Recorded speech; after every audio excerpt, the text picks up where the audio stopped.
This week we speak about why so many families leave their AAU teams. So we packed them bags, had to switch that jersey. Loyalty means nothing when the system ain't worthy. Ain't about being bitter, it's about being fair. Can't keep preaching team ball when the truth ain't there. Welcome to another episode of For the Love of the Game.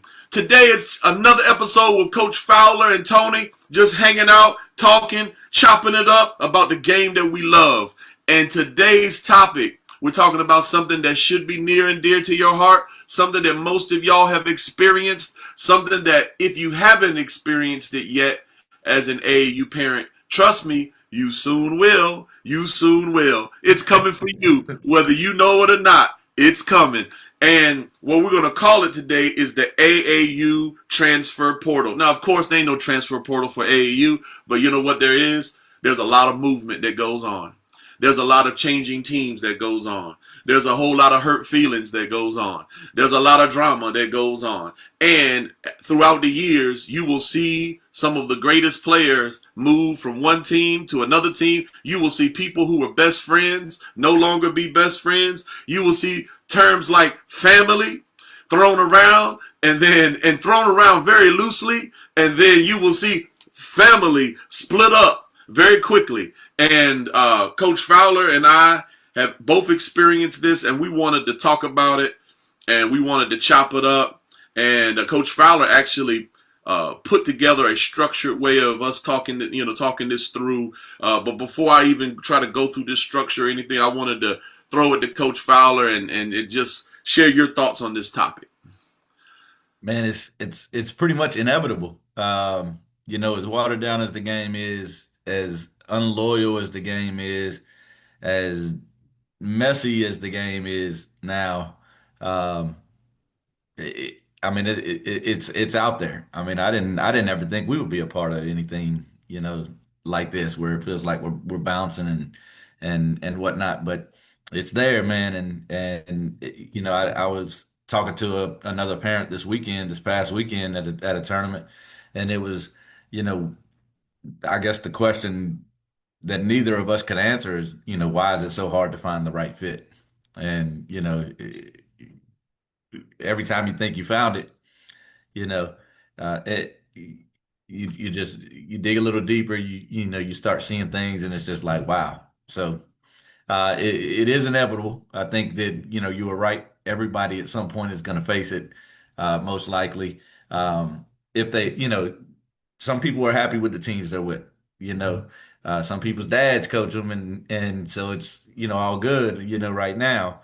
But at some point, you're going to face something. You're going to want a level of growth, or somewhat, trying to find something different, and then, you'll face it. But it's inevitable, in my opinion. Amen. Amen. Yeah. Yeah. It's for the love of the game. Taking them all to the hole, playing for the honor road, and we running suicides. No squad will see us fold. Throw me an assist, you can miss me with the miss. Cross them like I'm holy, dunking on them like I'm pissed. Taking it from 3 to pain, watch me switch lanes. It's the next gen. Now, as you sent me the structure, and I just really want to thank you for the structure, because I probably would have been all over the place without you sending this to me. One of the questions that you sent me was, why do kids switch teams? And as you sent that to me, it made me think, and I just wanted to go through, and I just, you know me, I do things chronologically. Amen. So I started thinking, because, I'll be honest, I'll be transparent with anyone watching. We've moved around a lot. So the first reason why we moved, it was daddy-daughter ball. And I'll also be transparent. Now, don't get me wrong. I got 2 or 3 friends over that organization, and I'll bleep out the name of the organization, but I don't want, what I'm going to do is I'm going to say it here, and then I'm going to bleep it out so that there's no confusion, at least between me and you. We played like 6 weeks and, there was a father whose daughter was on the team, and her and Courtney at that time would finish. So I just want to say there was a dominant kid who we never had a problem with, and that kid was just next level. You know what I mean? The kid was such a great, incredible athlete that her father used to have her playing tackle football with boys, and actually he was dominating boys in tackle football. That's just how squared away that young athlete was. We never had a problem with her, and we never Hmm. had a problem with her father because her father wasn't coaching at the time. Yeah. Uh, but there was a coach there. There was actually two coaches there, but there was one coach in particular where it would just rip my heart out because Courtney and his daughter would finish either dead even, and from my perspective, by his father, there would be times where Courtney would beat her. But then, like I'm talking about, like in running drills and stuff like that, and in every running drill, and every time it was close, or every time Courtney beat her, he, as the coach, would give the benefit of the doubt to his daughter. And I think, if you know that you're coaching your daughter, and you have your own biases to deal with, you would think that you would kind of address that, or kind of like at least consider that, if you know that, like, if it's dead even, and and you give it to your daughter every time, just like the Bible has a term was called the appearance, abstain from the appearance of evil. You see what I'm saying? So Hmm. at some point, if you're doing that, it begins to look like you're being biased towards your daughter. Yeah. And then on top of that, for those 6 weeks, um, we also saw like his daughter basically kind of being able to run the practice and be kind of, and we're talking about fourth graders, Yeah. where she's not really being put in line or anything else. And we saw that, and then there was like another kid who's another assistant coach who showed up at the last minute, wasn't practicing with the team, and they ended up, pulling my daughter out of the starting lineup, who had been starting and playing for like 2 or 3 games. And I just saw like, oh wow, the daddy daughter stuff here is really bad. Yeah. So daddy daughter ball is one thing that I think there's a lot of fathers teaching their daughters and coaching their daughters in a lot of these AAU teams. Hmm. Matter of fact, I could go down the line. So this organization, matter of fact, to be honest, I mean, we don't think it's a problem. Here's the thing: I don't feel like it's a problem currently because um, this young lady is not even playing the same position as my daughter, and I think he's pretty good about it. The current Hmm. team, but my current team, he's got a daughter on the. The coaches have two daughters on the team. Yeah. And matter of fact, my youngest daughter, she's got a daughter. I mean, the coach has a daughter on the team. So when you start going through these organizations, just about everybody but PSB, I don't think they have daddy daughter ball there at PSB. Matter of fact, Coach Rashid doesn't allow it. Um, and then Fairfax Stars doesn't allow it. Well, no, Fairfax Stars has it on other teams, but the team that my daughter played for, Fairfax Stars, did not have it. Hmm. And then Rocket has it. And I'm not trying to say that Rocket has a problem with it. I'm just saying that it's there. Yeah. Um, and I would say probably 70% of all the teams out there, there's a coach who's teaching his daughter, and how that coach handles that issue. That's how he coaches his daughter. And to be honest with you, I started off coaching Courtney and Nadia, and I got out of it because ethically, I just felt like there's no way that I can be unbiased toward my kids. Yeah. I Yeah. just I can't. mean, it is very difficult when you're coaching to, the good and the bad, because I mean, I coach hard, and I probably coach my kids harder. And it wouldn't be fair to Italy if I coached her, because I would be harder on her. And my expectations for her are a little bit higher because I know the type of work we put in, and all of that kind of stuff. But then also, it would be a little bit more difficult for me, maybe, to not overlook a couple mistakes here or there, because I want her to, play, and I want her to play through her mistakes and this and that. So I mean, I might give her a little bit more leeway, on a thing or two. So I mean, I prefer being dad, to be honest with you. I mean, I love coaching, but with my kids, I've always preferred to be dad rather than coach. It's for the love of the game. Taking them all to the hole, playing for the honor road, and we running suicides. No squad will see us fold. Throw me an assist, you can miss me with the miss. The second reason why I moved an organization was lack of organization. And we talked about that before where I was, and he's a listener to the podcast. I love him. He's a wonderful human being. I'm not going to say his name. He knows who he is. I think most people will even know who he is. But to be honest with you, it's not just him. There's a bunch of dudes and I've even noticed a trait. It seems like the better the trainer sometimes, the more disorganized the organization is. You know Because what I'm everybody nowadays, I mean, and this is where the water downness comes into play. It's like, there are people that can coach, there are people that know the game, you know, they'd probably be a decent coach, but they're not a good program director. I'll start my own program. Okay, cool, because you think you know how to coach, and maybe you do know how to coach. Probably do know how to coach. I'll say it that way because a lot of the ones that are super unorganized that I know of, have been pretty good coaches. saying? But the thing is when you're starting your own organization, there's a whole new level. There's layers, only one of the layers is coaching. That's right. There's other things that you have to be able to do, and you might be able to knock the coaching out and do a great job with it, but the organizational piece won't even allow people to get to the coaching part because they get so frustrated with the organization piece. So yeah, man, that's a huge one just because it's far more common than what people would think, and it's just because people know they want to start the program because they know how to coach or because they know the game, and then they don't understand the behind the scenes aspect and all that goes along with running a program. Absolutely. And for any parent that's just starting to listen to this, it's really important that you know the distinction. Um, you can't go and start thinking the person's unorganized from one little incident. We're not talking, Coach Fowler and I are not talking about one incident. We're Yeah. talking about patterns of behavior. And typically, the guys who are unorganized, they begin to demonstrate patterns of behavior or patterns of bad judgment.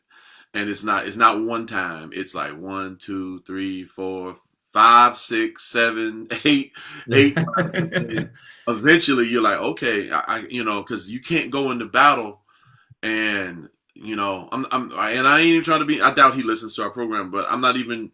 Um, when a kid is trying to get ready and get mentally focused for a game, they can't be wondering if their uniform's going to show up or not. You see what I'm saying? Because the stress of a Yep. game is the stress of a game, and then you wondering whether I'll be straight up with you. Like if you ask me to just play out there just with some regular, like a shirt that we just bought out the store. You know what I'm saying? I mean, I know people know what they're making, but for kids, that stuff is a big deal. You know what I'm saying? Absolutely. For kids getting in the right frame of mind, and then we as adults are trying to teach kids those little things. How can I teach my kid? How can I teach my daughters the little things matter? That you got to bring your water. You got to Yep. bring because Courtney's famous for not bringing her water, and Yep. she Italy goes, too. yeah, she goes and tries to say water's for the weak. I was like, stop. You don't have your water because you goofy sometimes. You know what I'm saying? That's why you ain't got your water. So I don't want to hear that your water's for the weak. You know what I'm saying? So how can I tell my kid make sure your bag is packed, make sure your water, make sure you got an extra pair of tennis shoes in case your tennis shoes rip. Make sure you got all the stuff you need, and then the coach is showing up and he don't have the uniform, Yeah. or the coach. Matter of fact, this is the lack of so let me just for parents out there, I want them to be able to hear the lack how bad the lack. I had one coach, one program director, who he found out about a free gym on a military base. So he was like, yeah, we need to use this free gym because he didn't want to pay the money for the military base, even though he already the money from the parents, right? Hmm. So then he was having parents like meet in this parking lot, and then they were all getting shuttled in by the parent with the military ID into the base so that and I'm just saying some parents, like one of our friends is like a doctor and she's a female doctor that and she Uh-huh. doesn't have she's not married right now, so you want her to get into a car with someone that she doesn't know so that she can go onto this military base. And, like I'm just sharing with parents out there the wild So hair. let me tell you this. Uh-huh. Boo Williams does that. Got a Wow. whole gym named Boo Williams. And they shuttling people into this military base down in Hampton Wow. You to would have practice. never been able to tell me that. You Listen, would have I'm never been telling able you to tell me. the things people don't think happens For a name like on a Nike circuit or whatever is crazy, man. It's crazy. But yes, that same story you're telling right there, Boo Williams they're doing the same because they can't get gym space. wow. Well, okay. And they Well, got a gym. my buddy who listens to us, he's gonna feel real vindicated because he's gonna be like, "Oh, look, wait, Boo Williams did it. If Boo Williams could do it, why are you complaining?" Why you complaining about me? Because Boo Williams. I hear you, D. I ain't gonna say your full name, but you my boy, D. You know what I'm Yeah. saying? So If Boo wow, you don't Williams blow my does it. hair back on that one, man. Nah, I I ain't didn't rocking. listen. I didn't mean to take it that way, Tony. But I'm just saying, like, it's crazy, man. That the things that people don't think that you face in other places. Um, it, because Boo Williams can be unorganized too. Right. I mean, I'm gonna tread lightly, but we hear about practices for the week on Monday or Tuesday. Right. Like that's when we know when we're practicing and where and what time. And I live 2.5 hours away. Wow. So I mean, there's sometimes for the weekend practices we don't find out till Wednesday or Thursday, and I have to stay the night in Hampton to go to those practices because if there's a Saturday night practice and a Sunday morning practice, I have to stay in Hampton. So but I don't know. But I don't know when the practices are until Wednesday or Thursday. So, you know, listen, it can be unorganized as well, man. And I think when you start seeing stuff like that, even with shoe teams and things like that, you need to start saying, yeah, red flag, because it might there's more going on. Yeah. Trust me, there is more Right. going on when you start seeing red flags like that. Yes. Make sure y'all like and subscribe for the love of the game with Tony and Davis. That was good. Now, the third reason, and this one I've never left for, well, you know what? I'm going to throw this underneath a bigger word. Because there's three different ways that this can be impacted. And it's the word, I'm going to use a third reason why I've left an organization is the word culture. And because culture can be really, really big. And I wanted to break down culture in three different ways. One time, you can have a culture where everybody has known each other for a million years, Mhm. and now everybody's so tight that it's no longer a meritocracy. Mhm. And for me, that I really look at how we treat these kids is the world is unfair, but when you get on the court, if we're going to be responsible adults, then while we understand the world is unfair, it should be the best player that is starting, shooting, and starting, shooting. I'm forgetting one, but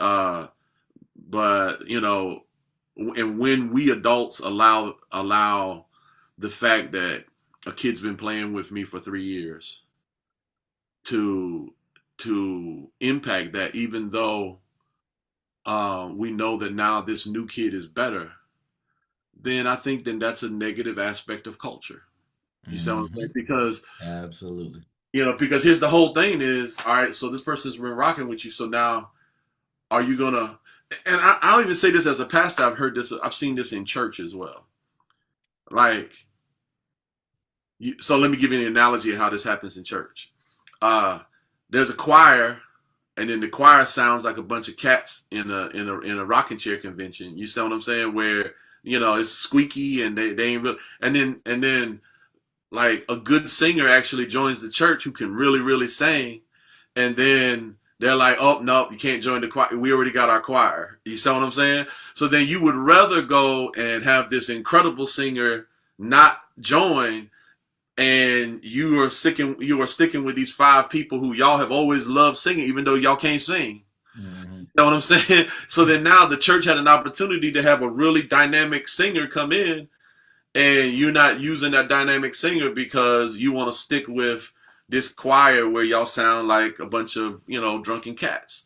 And I'm gonna use that. That's just like an analogy where sometimes you can love these 10 girls, and y'all been rolling together for 2 or 3 years, and y'all are or 3 years, and you grew up together and all this other. So, but at some point, if you're going to coach kids, you got to ask yourself, is it a meritocracy or not? Because if someone better comes along, are we going to always keep the same 10 kids, or are we going to use that person and then just keep them like kind of like as a figurehead? Or how long before they actually become part of the group as well? How long before they join the culture? How long do they have to sit on the bench for culture reasons and not because of playing reasons? You see what I'm saying? So that's one aspect of culture. Now the second aspect of culture, man, I don't even. Well, before I go to the second one, because the second one's a bomb. It's like a time bomb. It's about to go off. But what do you think about that? About that concept of culture, Coach? I mean, we face it, and I'll be honest with you. I think a lot of it, a lot of the fear of places that we might go or could go, um, have been altered by that, because I mean it's kind of like we know that they've had this same team together for this amount of years, and how would Italy come in and fit in? We know that they've done it. We're facing it right now. I mean, with Boo Williams, I mean, that's part of some of the things, that some of the adversity that we're running into, down there in that organization, um, is since they were the uh, Black Widows or whatever. A lot of the same girls have been with the team, and they need to make cuts, and they don't want to cut but certain people because they've been there since that those days, or the parents have all gotten close because of this and this and this and this. We again, I'm going to tread lightly, because I have made some friends with some of the parents and things like that, and I don't want anybody to think I'm knocking anybody or knocking anything. But there are kids that have been a part of a culture that need to be cut. And if there's new people coming in, on a team, that are better. I mean, you brought people in for a reason. What'd you bring them in for? You know, if what you had for years has been working, you wouldn't be bringing people in. And if you're bringing them in, use them. Stop wasting. Stop wasting people's time. Stop wasting people's money. Um, that's my thought. Amen. Amen. Now, Every week, we feature an in-game basketball clip of a female baller. We take clips from AAU, public or private schools, wherever the hoopers are. Send your basketball clips to AA Freshword on Instagram and Tony Speaks on Facebook, or you can leave your links in the comments of our YouTube page. That's it. I'm looking forward to seeing what you all can do. there's a second element of culture, and I don't think this is one that's not spoken about, but I think it's real.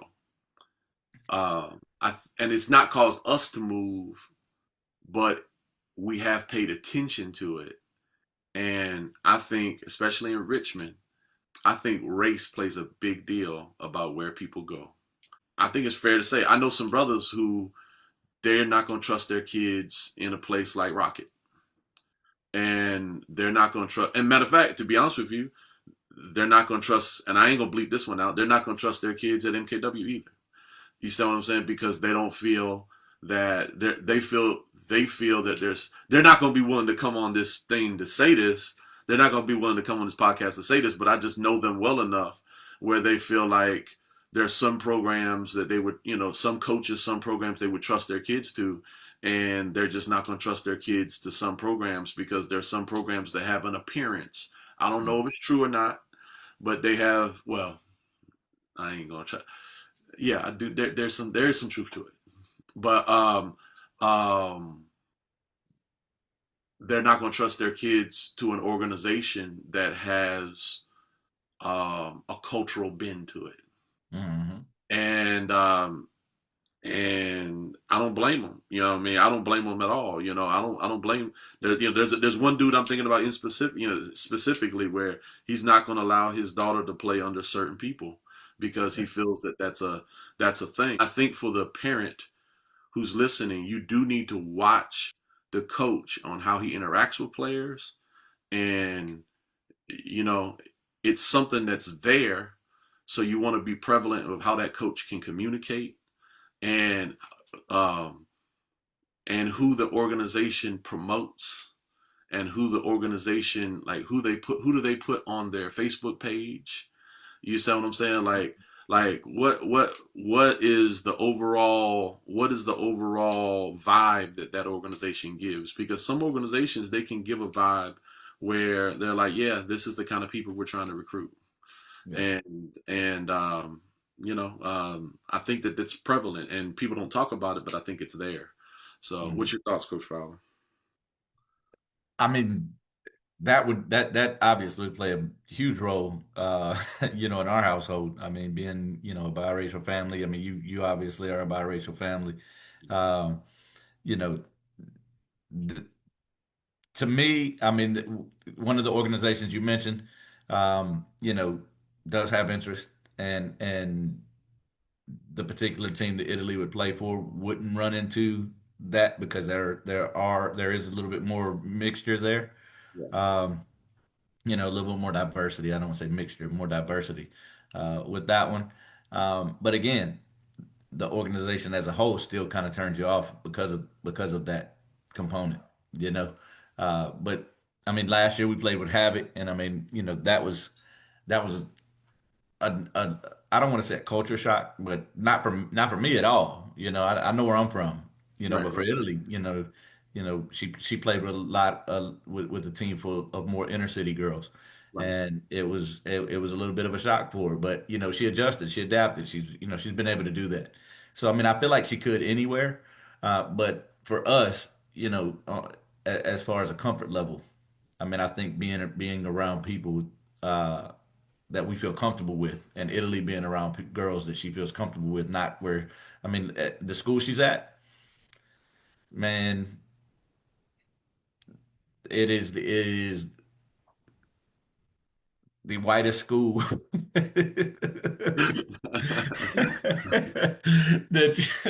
I mean, I don't have any other way to say it, man. And I mean, I don't want you to edit this out at all because I mean, it is what it is, man. She's different there. She recognizes that she's different. She recognizes that she's treated different. She recognizes that uh, all types of things. She looks different. She's treated different. Um, you know, she doesn't feel like she fits in. Right. And we're gonna move on from that situation. That was only a 1 year stop anyway. I mean, that was a last minute decision because of something else that fell through. Right. But she recognizes it, and I couldn't imagine putting her in another situation like that. Part of me hates that I put her in this situation this year for that school. But I mean, if I have to pick an AAU team or a travel team, I mean, that's going to play a factor, and I wouldn't put her in that situation, again. And I don't think we would ever be kind of in a desperate situation that we were in to put her in that school that she's in now in AAU because I do feel like her options are there. So I mean, I would never feel that we were in kind of desperation at that point. But definitely would never put her in a situation Right. like that. You know, on the AAU circuit, where there would need to be some sort of diversity. Amen. I will say this is a little off the subject, but it is on the subject.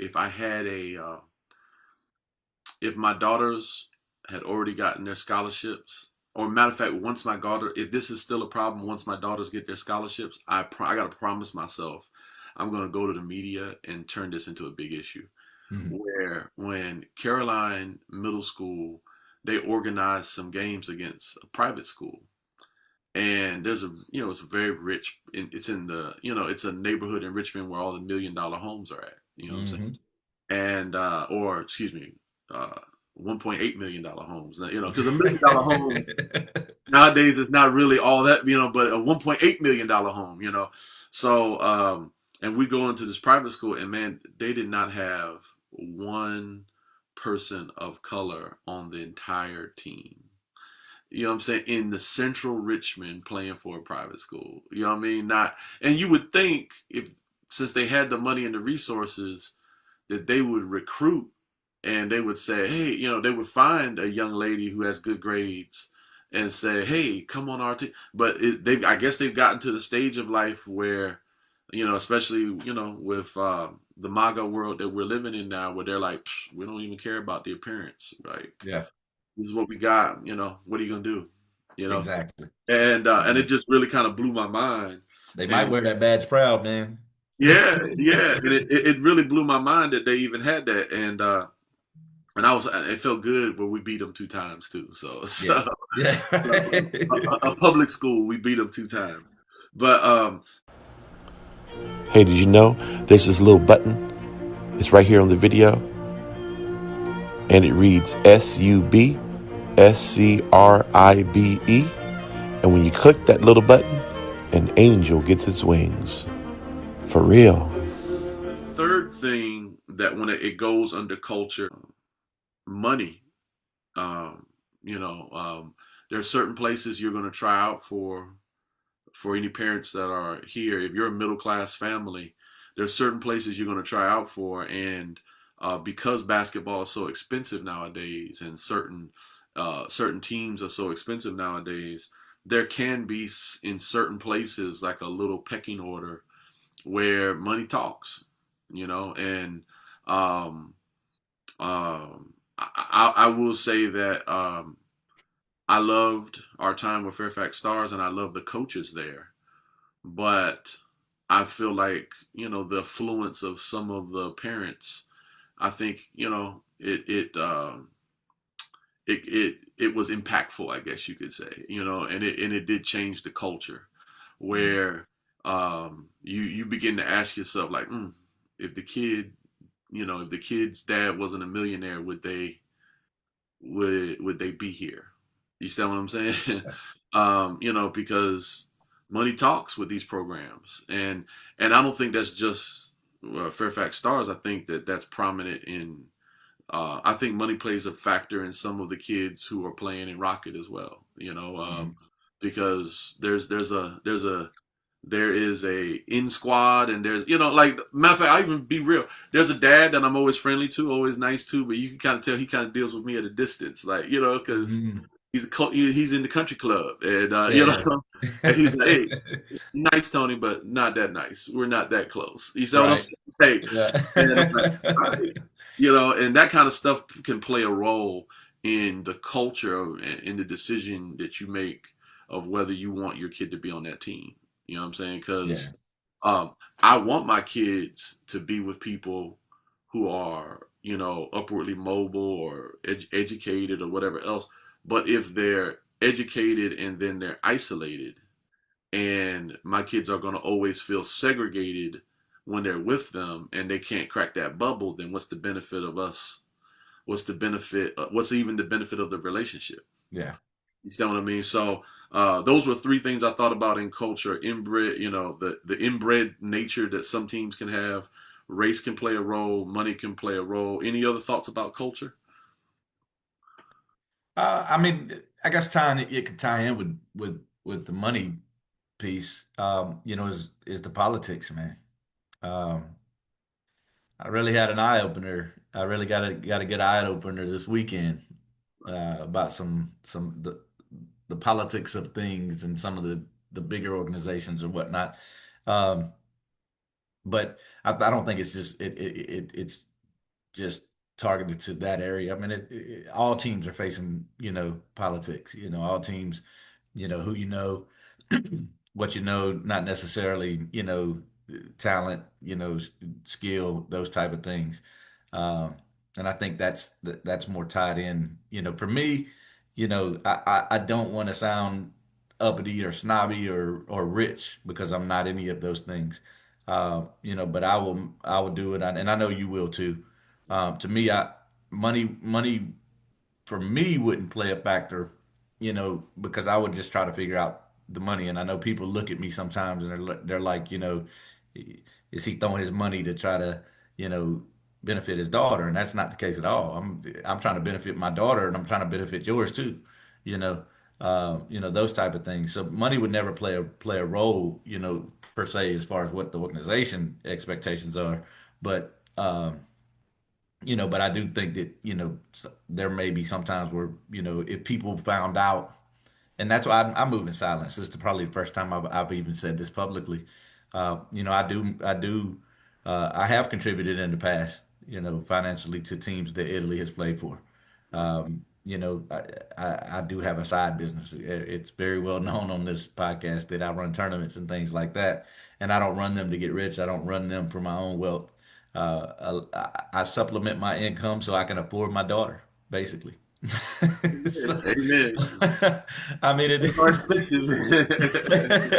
so I mean, I'm not putting this money away to buy two houses or to do all those type of things. I mean, if it'll benefit my daughter and her team, I'll use some of that money for that. Um, but I think my daughter's skill has spoken for itself. I don't think we've ever been in a situation where anything that I've contributed has benefited um, her playing time or anything like that. But I will say that it's politics a lot of the times, man, and money goes along with that as well. Yep. Uh, but that's a huge red flag, and it's something that sometimes you got your blinders on. I mean, when we walked into this Boo Williams situation, man, I'm not gonna lie to you, we just had straight blinders. It's Boo Williams. Italy wanted to play for Boo Williams since she started playing basketball, since she found out that they had girls basketball and knew who they were. That's the team that she's been aiming for. And she didn't even have to reach out to them. They reached out to her. So it was almost like, oh man, perfect. This is the perfect opportunity, blah, blah, blah. Had blinders on. And then you go into it and you realize that every organization has their own dirt. You know what I'm saying? Every organization has, things, red flags. They face the same stuff that you're talking about right now. Of the three things, that you would walk away from and whatnot. So, nobody's exempt from it, is what I've learned, through our journey because we bounced around. And I know people, oh, they team hopping and this and that. But you shouldn't have to do that, man. It's just so bad. The loyalty in the game and the politics in the game and the watered downness of the game is just like me and the parent had this conversation I told you before, man. It shouldn't be this hard to find a good fit for a kid to play basketball.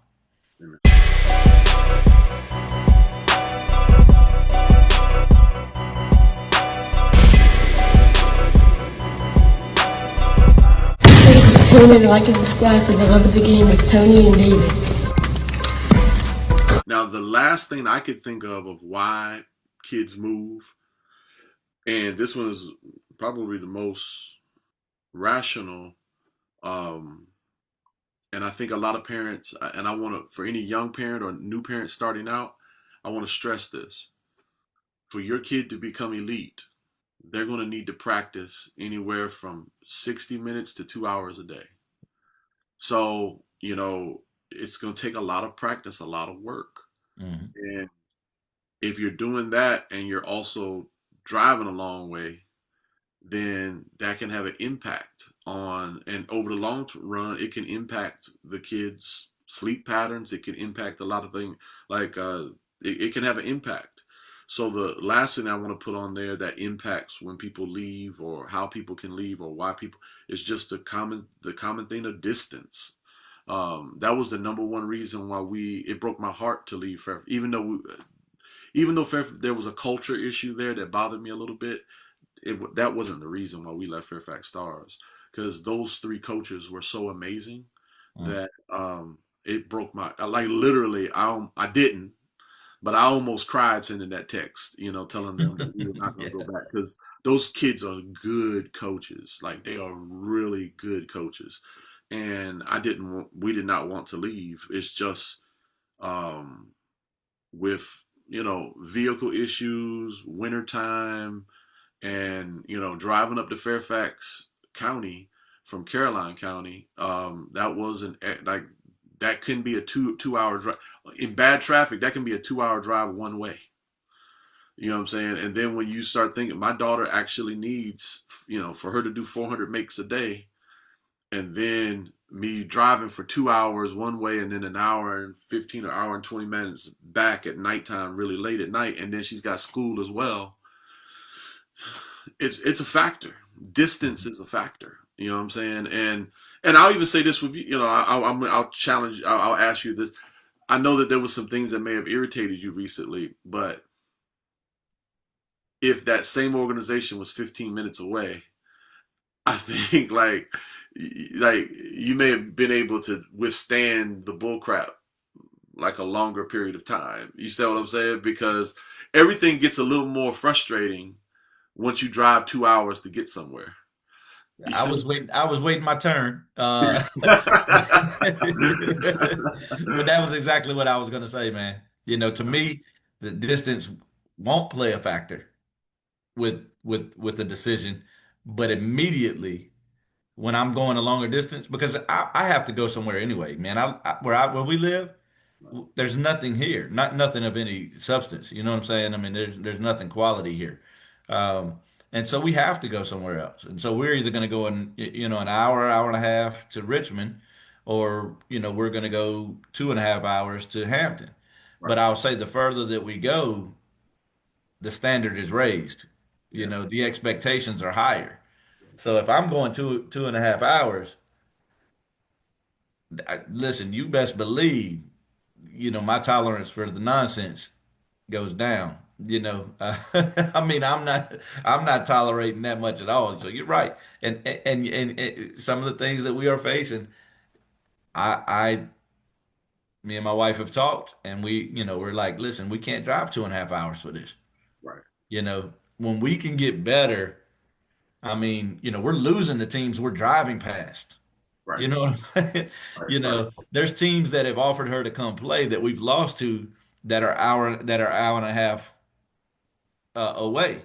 Right. Not necessarily Richmond, because there's teams from other directions that have invited her to come play for them. That with Boo Williams we've lost to. Right. How do I justify this? How do I justify that 2.5 hour drive? And they say, oh, we don't require our distance players to come during the week. But I noticed that the playing time's a little bit better when we come to them weekday practices. Yeah. Yeah. Yeah. It does So, flip. but we're also a committed family. So listen, if we can make it on the weekday, that 2.5 hours is not going to deter us from going. I mean, if we can make it, I'll tell you that we're not just missing practice because it's 2.5. If we can't commit to you, we're not going to play for you. You know what I'm saying? So we still make that 2.5 hour drive regardless.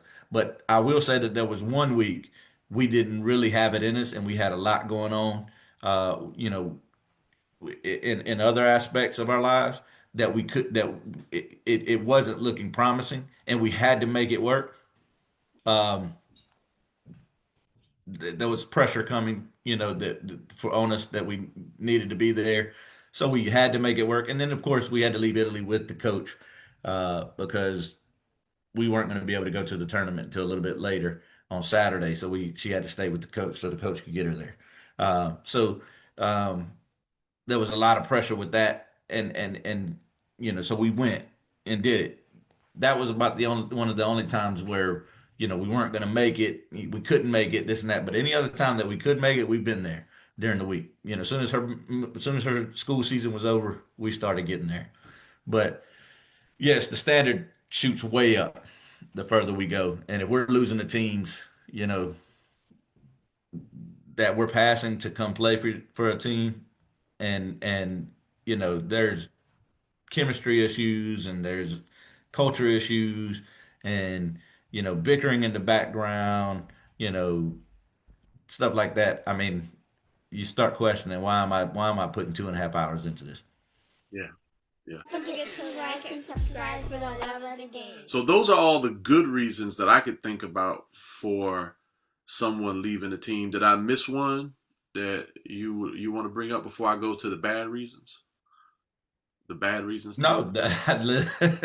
No, no, those are would those categories fall into, while we have moved. Yeah. Okay. So, I mean, I think I feel like the reasons we have moved have all been pretty good reasons. So I think that those are all categories that we've experienced.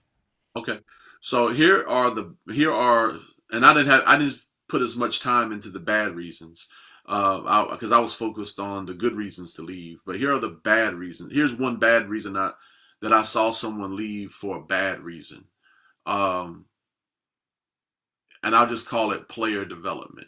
And what I mean by that is I had a friend who, and I'll be honest with you, I was a little bit of a coward, Coach Fowler. All right, I was a little bit of a coward because you know how some people complain to you, and you just be like, "Oh yeah, yeah, yeah, Hmm. yeah," And I did not have the courage to tell the person because we were part of a team environment, and I didn't want to turn this person again, make things difficult for my daughter. But there was an instance where I had a friend, and I loved this friend to death, but they were going to move their kid out of an organization because the kid wasn't getting any better. And I wanted to, what I ain't do it, and I held my tongue. I was wrong. I'm trifling. The Lord gonna spank me on Judgment Day for this one. All right, but but I wanted to ask them, like, okay, what are you doing to make your kid better? You see what I'm saying? Like what training time? Like how are they training? Like are you reviewing game tape with them? Are you what trainers are you sending them? Or are you training with them? How many shots are they getting up? You know, for me, I don't give my kid to a coach for the coach to make them skilled. I feel like it's my responsibility to send my kid to the coach skilled individually, and then the coach develops their skills that I've already worked on, and then I expect the coach to be able to work their skills into a team environment and teach them how to integrate their skills into a team environment. That's what I expect from the coach. I Hmm. don't expect the coach to make my daughter skilled. You see what I'm saying? Yeah. And I think some people I've seen some people leave teams because oh my kid ain't starting or my kid ain't this or my kid ain't that and Hmm. and I was just being honest. I looked at him like, kid, if I was the coach, your kid wouldn't be starting either. You know what I'm saying? Right. You know what I mean? Because like you haven't worked with them. You Yeah. haven't worked with them to be able to put, and of course that can be different because sometimes the kid should be starting and there's politics or whatever else. But there are certain times where I think a parent needs to ask themselves the question, am I doing what I can to work with my kid so that maybe one day they could start or they could get more playing time or the coach wants to play them more?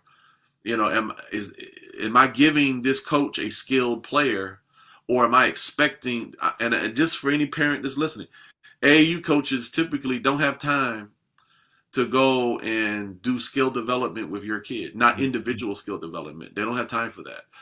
Matter of fact, just so you know, just for anyone tuning in, like most programs, they'll even bring in a skill and development trainer one time a week to work with the kids, because the coach is working on plays and everyone coming together,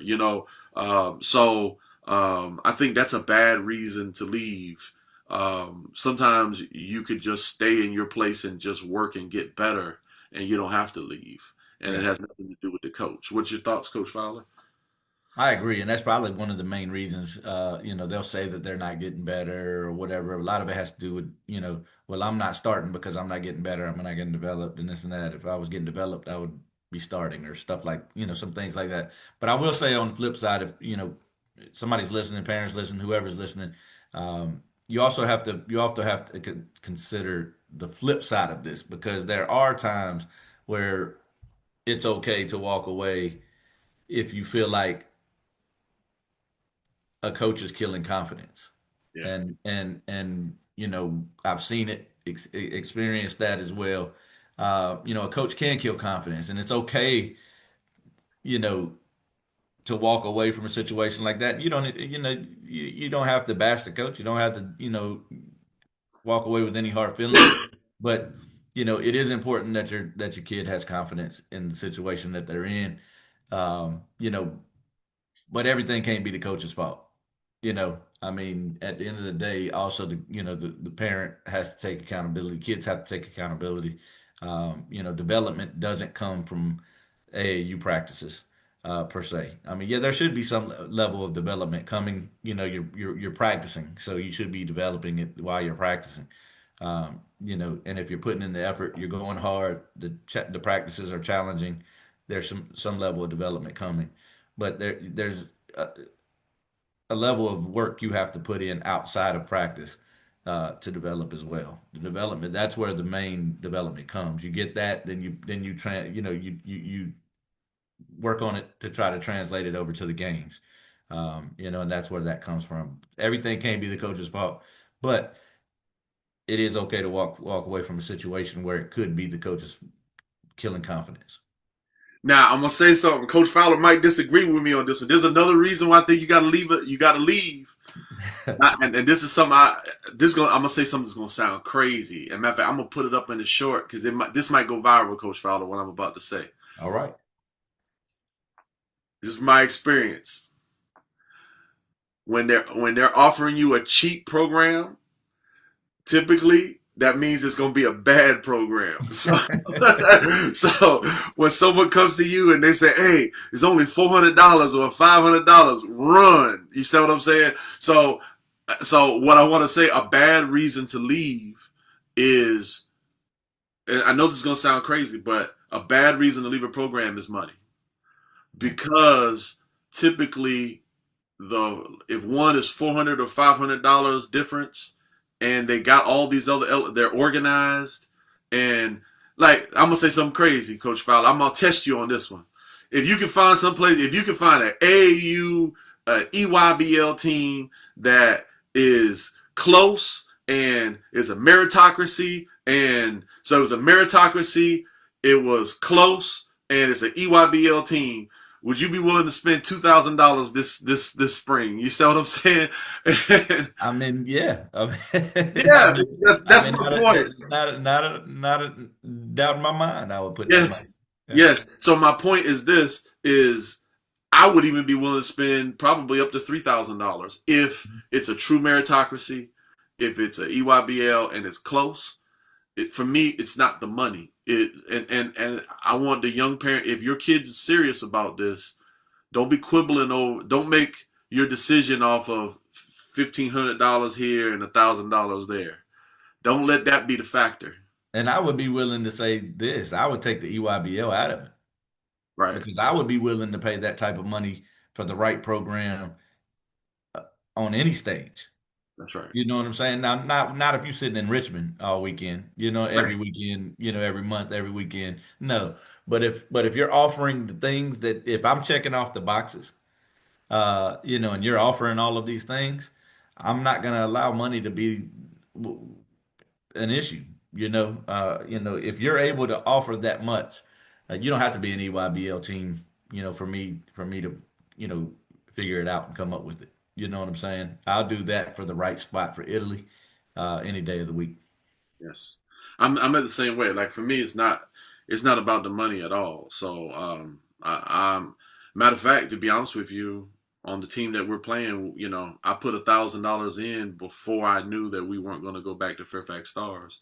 Yeah. So I was in a little bit of a what you call it, because I was like, man, because I was very honest. I said, hey, listen, if the Fairfax Stars gets a big where we can be competitive, then they have to rethink everything, Yeah. But the way the season fell is we paid $1,000 for the current team, around $1,000 for the current team, and you ain't getting that money back. You see what I'm saying? Yeah.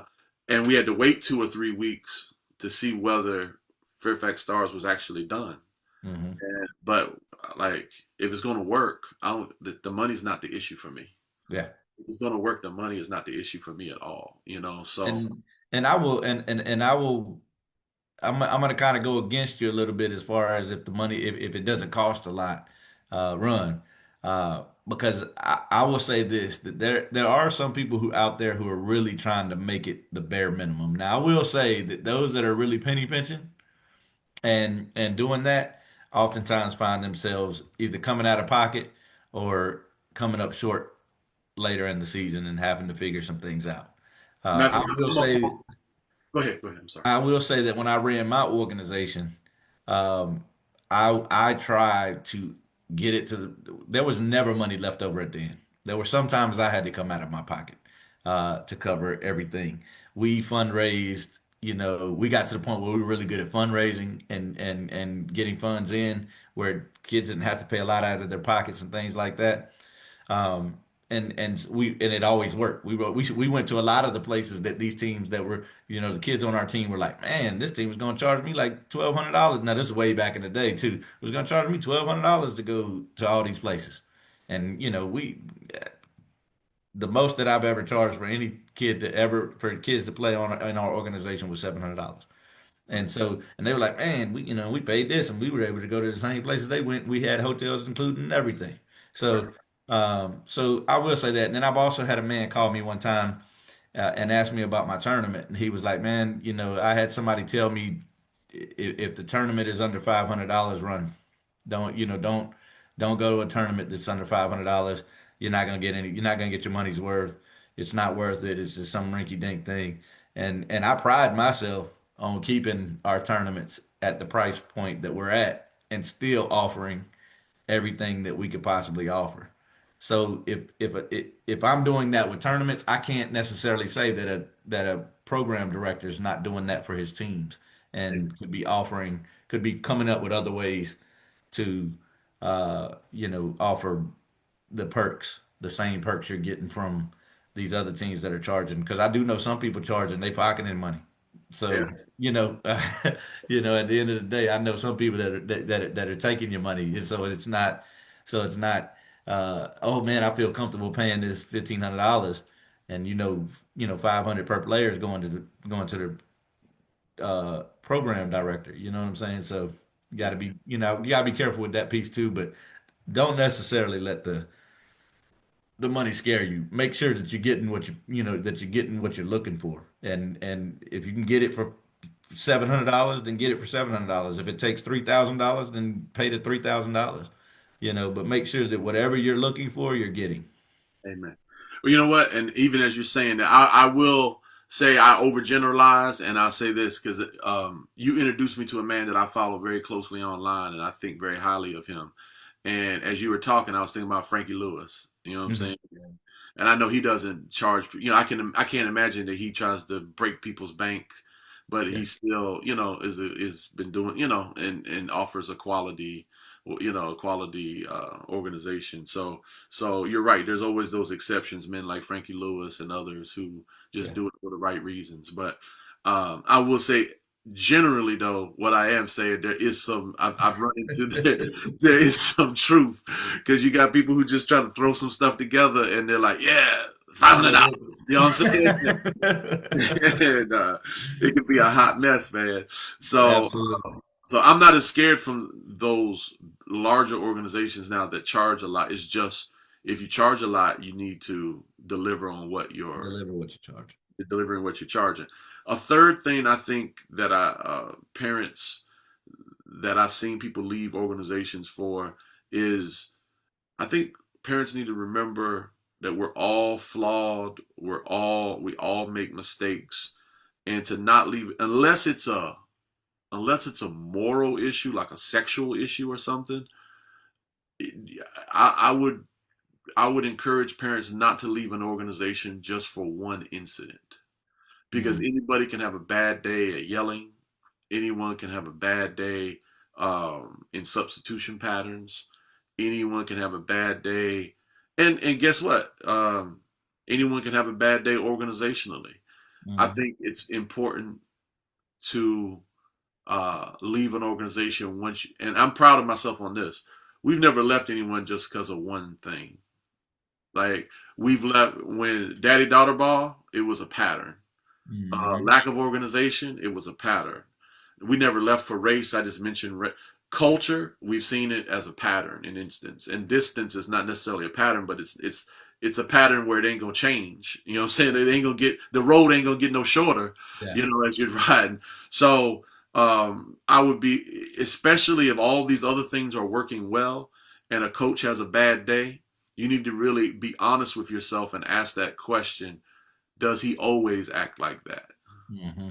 You know, because I've seen parents, man, that the coach did one thing one time, and then they're just and and they're willing to give up because they don't know how bad it is out there. You see what I'm saying? And just be real careful about giving up on a team when the coach only did one thing one time. You know, you should be looking for patterns of behavior, not just one incident.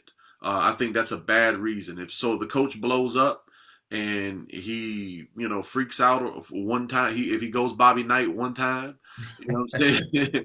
Then you know, you got to ask yourself, does he always act like that?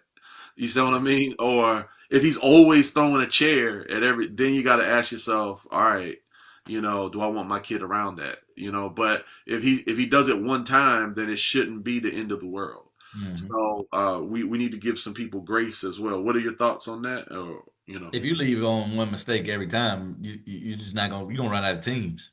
yeah, I mean, at that point, I mean, if you leave off of one mistake, uh, every team is gonna do something you don't like. You know, I mean, that's like marriage, man. You know, I mean, if you try to narrow it down to somebody that does every single thing you like every single day, you're never gonna find a spouse. You know, you're never gonna find a happy relationship.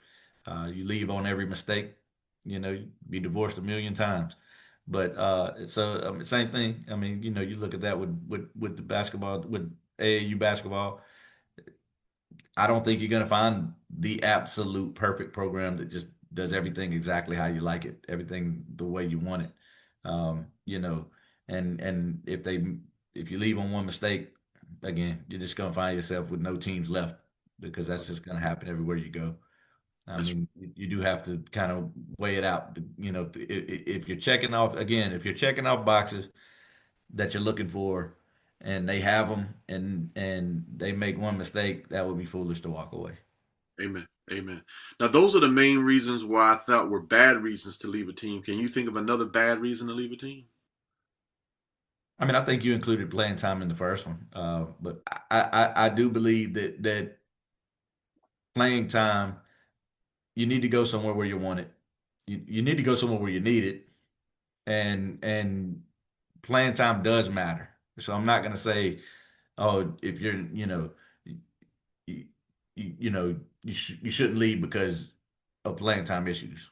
You know, that absolutely matters.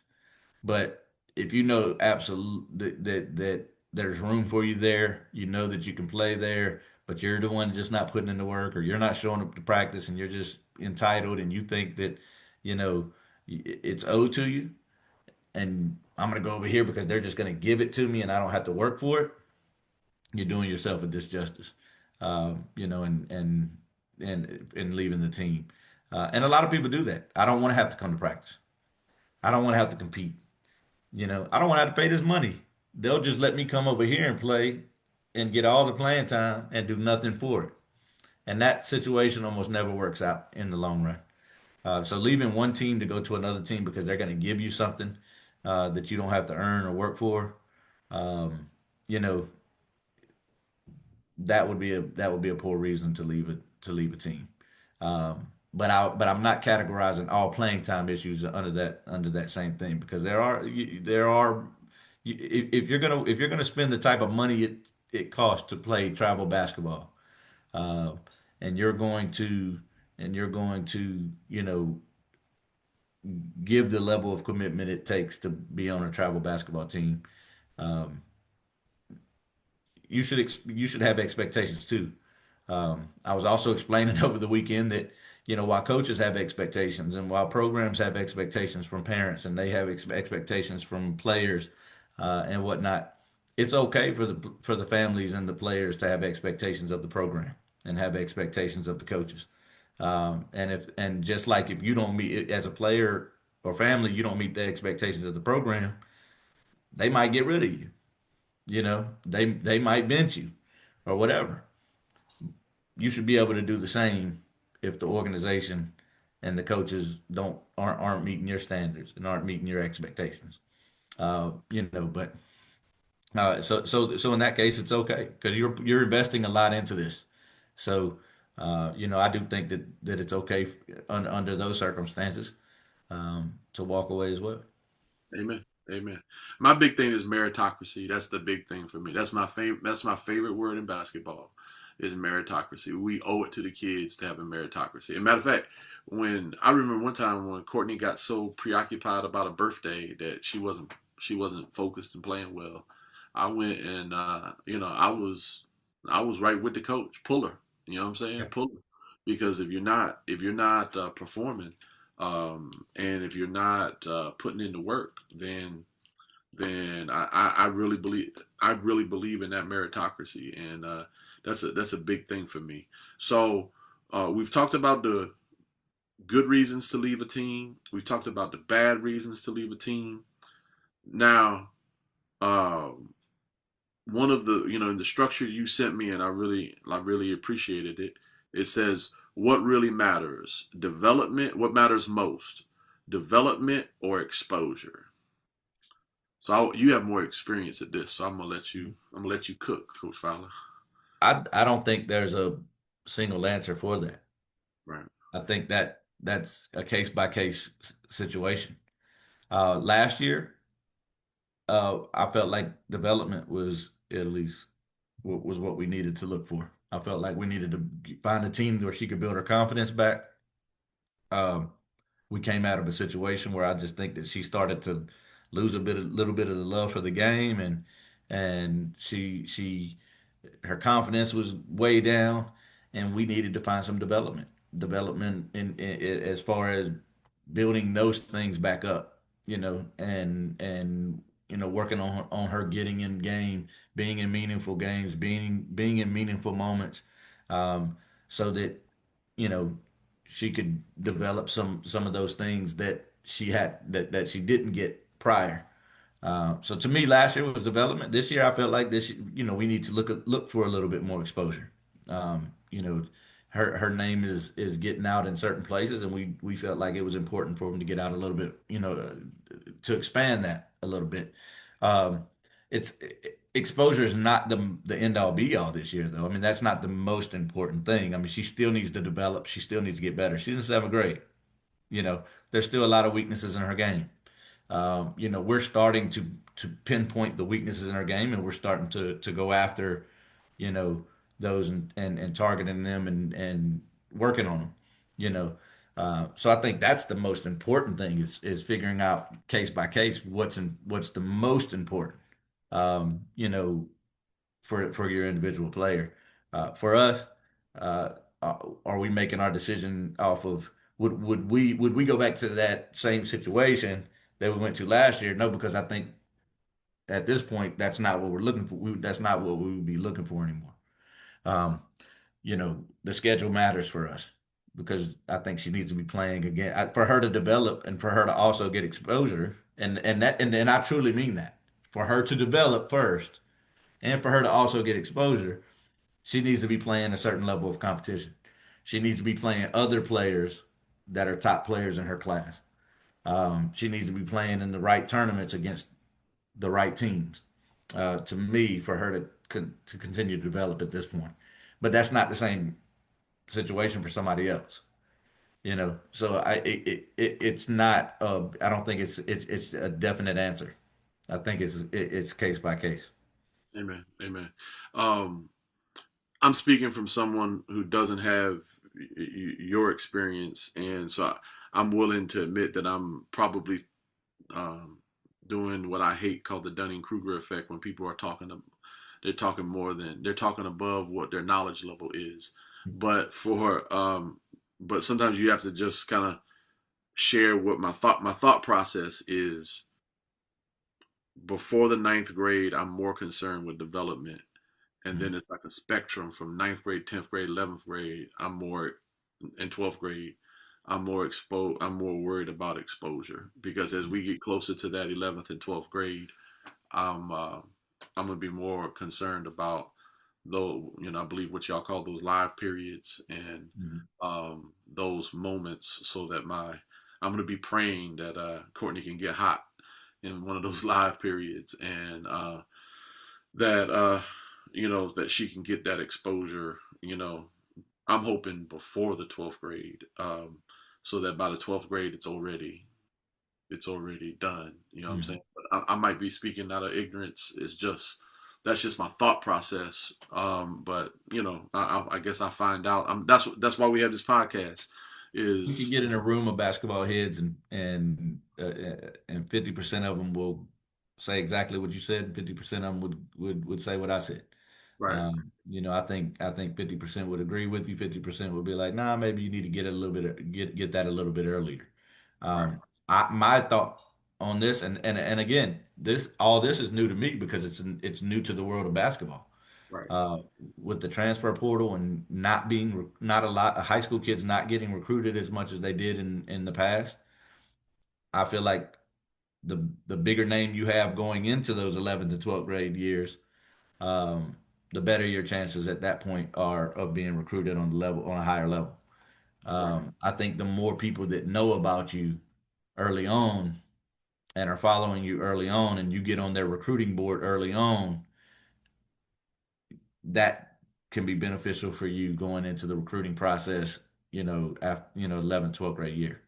right. So to me, that's where my head is at, but I don't think you're wrong either because you lighted up 11th and 12th grade year, you're going to get offers too. Right. you Right. know, so I mean, I've seen kids get offers in eighth grade and then Division One offers in eighth grade and then go Division Three. Right. Same in ninth grade, and then go Division Three. And division, and that's nothing to knock them about, man. I mean, division. If that's where you end up, that's where you end up. Right. That's a playing college basketball is a great accomplishment. Amen. You know, no Amen. matter what the level is. Amen. But I have seen people get hit their peak real early and then it never go anywhere from there. So I mean that could happen to anybody. But if you're peaking at 11th and 12th grade and you're really, killing it and doing a great job, and you've developed through those earlier years, college coaches are going to find you. We've had college coaches on here and they say if you can play, we're going to find you. So, and that's 11th to 12th grade as well. That's good. That's good stuff. That's good stuff. Now this one really, man, this was a real tough ethical question that you sent me about this issue, and it really made me pause and reflect. When loyalty makes sense and when it doesn't. So I was thinking about that, and I think loyalty really makes sense when I feel a more greater sense of loyalty when that particular coach or director has gone out of their way to do something for my child that was above and beyond. And when that happens, then I start to feel the tug of loyalty, almost to the point where I'm like, wish it didn't, you know what I mean? Because then it's making it harder for me to leave, you know what I mean? But like prime example, I really love the Fairfax Stars coaches, and one time I asked them to, and I was willing to pay them, and they didn't mind. They did a film and tape session with Courtney. You know what I'm Mhm. saying? Where they kind of ran through the games with her over a Zoom class, and Mhm. they wouldn't even take any money from me. You know what I'm saying? And these are all 20, 24-year olds. You know what I'm Yep. saying? And they just did it on their own time because they invested in Courtney. And that's what made that text saying we weren't going to go back. That's what made it so hard. You know what I mean? Because they did that extra step. You see what I'm saying? Where Mhm. it just really made it difficult. But like I said, me with transmission issues and everything else, driving all the way 2 hours to Fairfax, I still had to make a more rational decision. But when a coach or a program director goes above and beyond, that's when I feel like the Aries family always tries to be better to people than they are to us. You see what I'm saying? Like if it's a bank account, like I want to put more. I mean, I'm not always successful, but I'm always going to try to put more in the bank account. Like if I'm friends with the Fowler family, I'm going to try to put more. I'm gonna try to do more good for the Fowlers than they do for me. You see what I'm saying? Like I'm just gonna try to. I'm gonna try. Sometimes you can't always be successful, and then sometimes you can try to do good for somebody, and you actually can irritate them. You know what I mean? Because some people, Mhm. it's the love languages. People have different love languages. You see what I'm Yeah. saying? But I'm gonna try to do more for other people than they do for me. And um, when a coach goes above and beyond, or a director goes above and beyond, that's when it really like touches my heart. And I just want to say this as well. I ain't gonna say the name, but you and I both have had a run-in with a director, the same director. And it's kind of funny when I was thinking about this. That director wants a whole lot of loyalty and doesn't really do anything extra for anybody. You know what I'm saying? I mean, if you really think about it, like what extra, like what above and beyond is provided. You see what I'm saying? And then still wants like the ultimate loyalty, and wants you to be ride or die for their organization. You see what I'm saying? Mhm. And but then that doesn't really go above and be. At least for me, at least for our family, has never really done anything above and be. Like we don't owe them any favors. They've never done anything for us. But then they have this expectation of loyalty. You know what I'm saying? Where Who who huh? who, who we talk about? We Well, can edit it out. I'll edit it out. Oh my God. Oh my God. Or maybe she did. She went above and beyond for y'all, but she didn't really go above and Hey, beyond for dude, man, nothing. No, you're right. Without giving it away the name, you're right, 100%. us. Um, yeah, and man, I'm a little bit speechless, and I've never been speechless on the show like this, man. But yeah, it definitely couldn't. And I think that we stayed loyal too long Right, in right, that situation. I kicked myself every single day for how long I kept Italy in that situation. When I should have pulled out a lot sooner because I was all about loyalty right, and I was all about teaching Italy. You made a commitment and you have to stick your commitment out because that's what life is all about. You know, those type of things. And I really, I should have not been as loyal as I was in that situation. But as soon right. as the opportunity presented itself to get out, I got out. I got her out. Oh, I'm gonna tell you something's gonna make you laugh. Uh, so the first one with the Daddy Daughter Ball, when I was letting that director know that we were leaving, Courtney was in the fourth grade. No, no, no, no. Courtney was in the third grade playing for a fourth grade team. You know Hmm. what I'm saying? Or yeah, she was in third grade. Yeah, she was in third grade, and she was either playing for a fourth grade or a fifth grade team, right? Uh-huh. Uh, and no, yeah, it was a fifth grade team, and she was in third. So she was very, very young. And when I pulled her out of that daddy daughter organization, the the head, your boy, the head, he goes and we're on the phone, and he goes and says, with kids moving in and out of the transfer portal, college coaches are, if you move too much, that makes them jumpy. So, you taking her out of this program, that's gonna look bad at her when it's time for college recruiting. And I'm Third like, grade. she the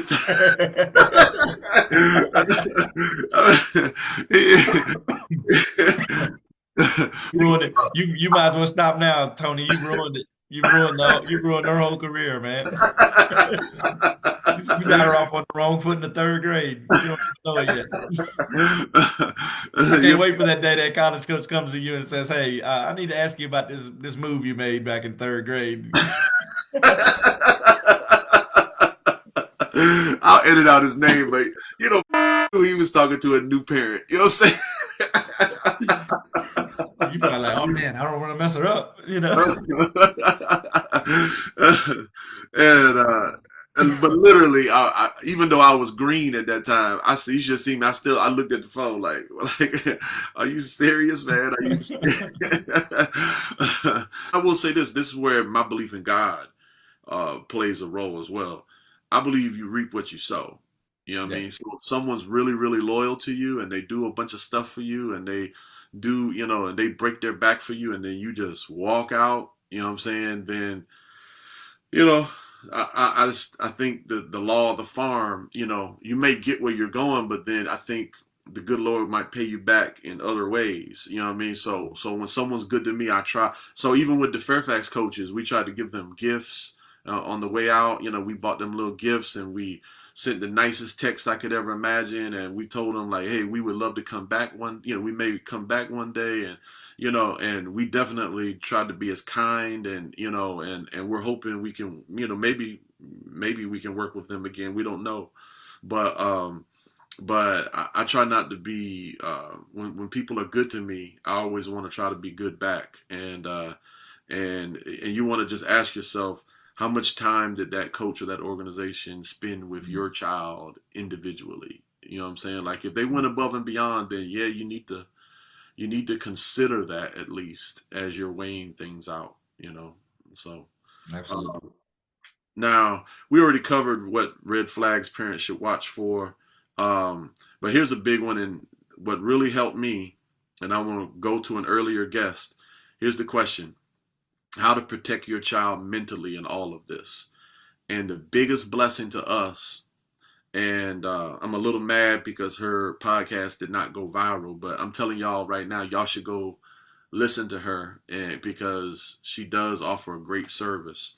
Um, our coach, Gladden, she really has helped Courtney sort through a lot of mental issues where in the past Courtney would have been she would have short circuited.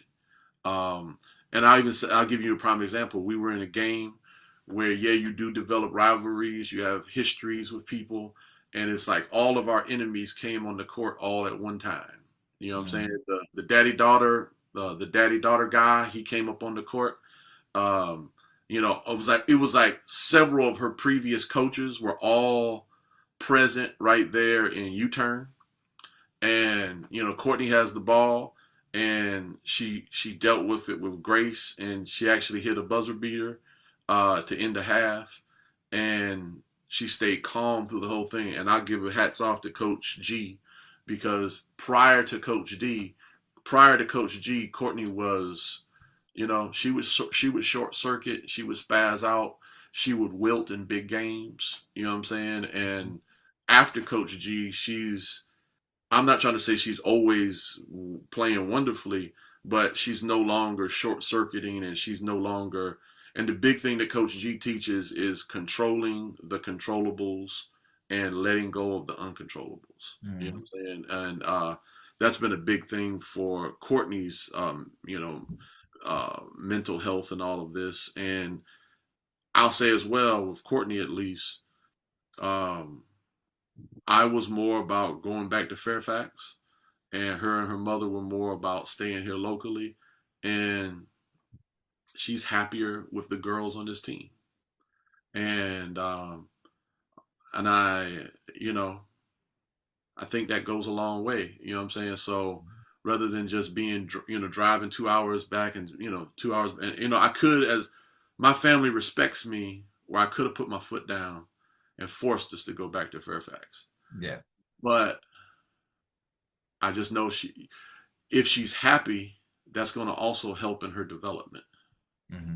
You see what I'm saying? And she can still have quality opposition and quality. She's going to be playing the same type of level that she would play if she was playing for Fair. Matter of fact, she might even be playing, because she's playing 1 year up in this local team. And with Fairfax, she was playing at just the 6th grade level. So she's going to, she's still going to be playing tough competition and have an opportunity to, she's not going to have the same exposure, but she's going to have more opportunity for development with this 7th grade team. So I went with what made her happy in the short run. Hopefully, I don't I don't kick myself later. But those are the two things I try to feed the happiness when possible. I can't do that all the time, but I try to do that sometimes. And then also that mental performance coach has been a big help. So from your perspective, how do you protect a child mentally and all of the moves and changes and everything else? I mean, I think the biggest thing is with the mental piece is just Italy feeling confident where she's at. That's been the most important mental challenge, and us trying to protect the mental is her just being confident and allowing her to be a part of the decision. Again, like you said, with your family, I mean, if I whatever I say, they're gonna roll with, and nobody's gonna, you know, pitch fit or anything like that. I mean, they all trust, my instinct and trust, my knowledge of the game. The only problem is that the game has changed so much that I find myself, doubting my decisions, and like, man, I don't know, I put Italy through something else, that we could have avoided. But really it's just making sure that we protect her confidence wherever she's at and whatever she's doing. If it's getting to the point, where, you know, when one year when she played, after every tournament, she was crying. And again, that's the same one where we stayed loyal too long. Right. I didn't protect her mental in that year. And she got to the point where it's like I could tell she started. I could start seeing her not appreciate the game as much. Right. I could see her, kind of falling out of love with it, and it's something that where you go from I want to do this every moment of every day to I don't know if I want to go back. It's kind of like, and I'm having to say, we've committed to this. We have to stick to our commitment. That was me. Truly, I was trying to teach commitment. There's no blueprint to parenting either, Right. and commitment is super important to me. So I'm trying to teach my kids commitment. So you got it. We've committed to this team for this year. We're staying with this team, and that's just what it's going to be. And I was wrong. And so from that experience, to me, if if she's not enjoying the tournaments and she's crying after every game or crying after the tournament because she just doesn't feel confident, you know, when she walk, a loss doesn't, a loss is a loss, but losing your confidence in losing and feeling like you can't help your team and feeling like, you know, you're getting worse and things like that. Um, those are things that I can't let happen with her. So as far as the protecting the mental aspect, the main thing is wherever we are, whoever we're playing for, um, whatever team, whatever coach, how is her confidence? Right. And again, that's why I allow her to be a part of the decision. Um, Now, of course, I'm not going to let her make a bad decision either. So she's not going to be the in her she it's not her decision alone, but I do want her input and I do want to know where her mind is at Right. with the decisions and whatnot. So and that's how kind of how we gauge that. That's good. That's good. Well, I think we've covered the AAU transfer portal pretty thoroughly. I wish I say this in 2020 in 2023, 2022. I wish I had had this podcast. Yeah, You know what I'm saying? I wish I had, because I didn't even really know anything about no daddy daughter ball when I first started. You know what I'm saying? I didn't know anything about that, and I didn't know how badly some people could be organized and still charge you money.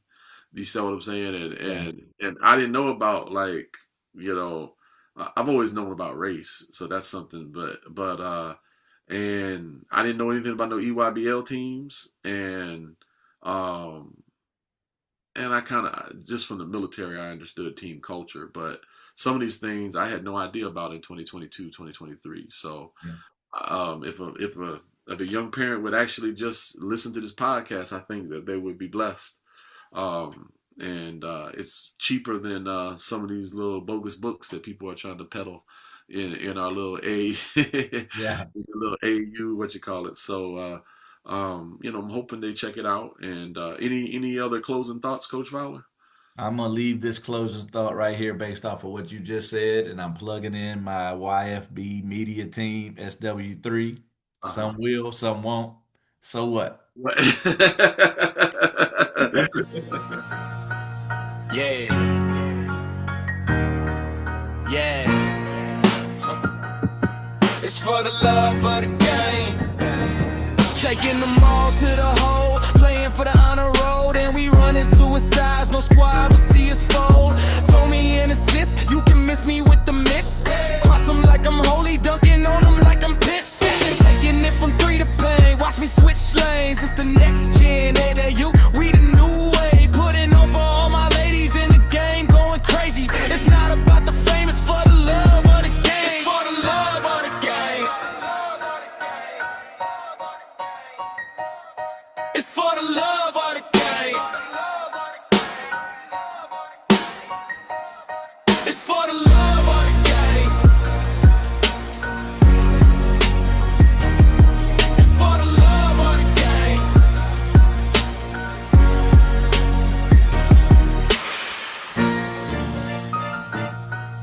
Yeah.